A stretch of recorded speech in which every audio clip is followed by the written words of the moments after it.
Hi hello నమస్తే friends welcome to my channel. So ఇక్కడ నేను చికెన్ బెండకాయ పులుసు చేసానబ్బా. సో ఎలా చేసి ఏంటన్నది నేను ఈ వీడియోలో షేర్ చేయాలనుకున్నాను. సో ఇక్కడ కొన్ని వెజిటేబుల్స్ కూడా యాడ్ చేశాను, అవి ఏంటన్నది నేను చెప్తాను.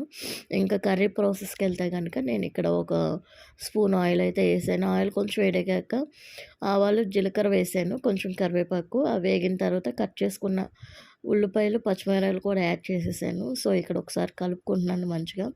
సో ఉల్లిపాయలు అవి కొంచెం వేగిన తర్వాత కట్ చేసుకున్న టమాటా కూడా ఇక్కడ వేసేసుకుంటున్నాను నేను. సో టమాటాలు అవి కొంచెం మగ్గేదాకా నేను ఉంచానబ్బా. సాల్ట్ అయితే యాడ్ చేయలేదు, ఓన్లీ ఇక్కడ ఆయిల్లోనే ఫ్రై చేస్తున్నాను నేను.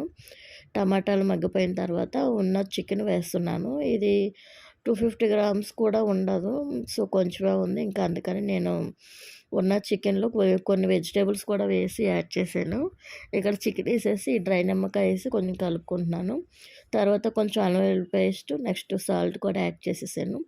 సో ఒకసారి అవి మంచిగా కలుపుకొని ఇక్కడైతే అవి మగ్గటానికి కొంచెం మూత అయితే వేసేసాను. సో మళ్ళీ మూత వేసేసి నేను అవి కొంచెం మగ్గిన తర్వాత ఇక్కడైతే నేను బెండకాయలు వేస్తున్నాను. సో చిన్న క్యారెట్ ముక్క ఉంది, అది కూడా వేసేస్తున్నాను. ఇవి వచ్చేసి బీన్స్ పిక్కలు అనమాట. అవి ఆల్రెడీ నేను బాయిల్ చేసుకున్నాను బీన్స్ పిక్కలు. ఇంక అందుకని ఇంక డైరెక్ట్గా ఇంకా దీనిలో వేసేస్తున్నాను. సో ఇంకా అవి ఒకసారి కలుపుకొని ఇక్కడైతే నేను ఉప్పు, కారం, పసుపు, నెక్స్ట్ పెరుగు కొంచెం యాడ్ చేశాను, ధనియాల పౌడరు, జీలకర్ర పౌడరు.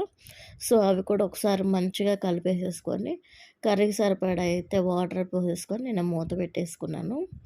సో ఇక్కడ కొంచెం ఇదిగోండి కొంచెం వాటర్ ఉన్నాయి, ఇంకా అందుకని ఇంకా ఎగరాలని చెప్పేసి నేను చూస్తున్నాను. కొంచెం వాయిస్ అయితే కోల్డ్ చేసిందబ్బా, దడుచుకోకండి ఎవరు నా వాయిస్ విని. సో ఈ వాటర్ ఉన్నదని ఇంకా ఇక్కడైతే నేను వేసేస్తున్నాను. ఇవన్నీ నేను ఓల్డ్ వీడియోస్ అనమాట, ఇప్పుడైతే డౌన్లోడ్ చేసింది కాదు. పెడదాము, డౌన్లోడ్ చేద్దాము పెడదాము అని చెప్పేసి నేను షూట్ చేసి ఉంచేసాను. సో అవైతే కుదరలేదు ఇంకప్పుడు. సో ఇప్పుడు ఇంకా నేను పాతవి తీసి పెడుతున్నాను.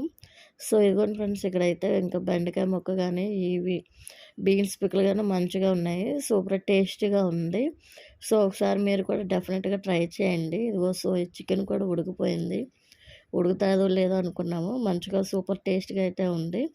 సో ఒకసారి మీరు డెఫినెట్గా ట్రై చేయండి, నాకైతే బాగా నచ్చింది. Thank you for watching guys. So చూసారు వెళ్ళిపోకుండా కొంచెం సబ్స్క్రైబ్ చేసి సపోర్ట్ చేయండి guys. Thank you for watching, please bye.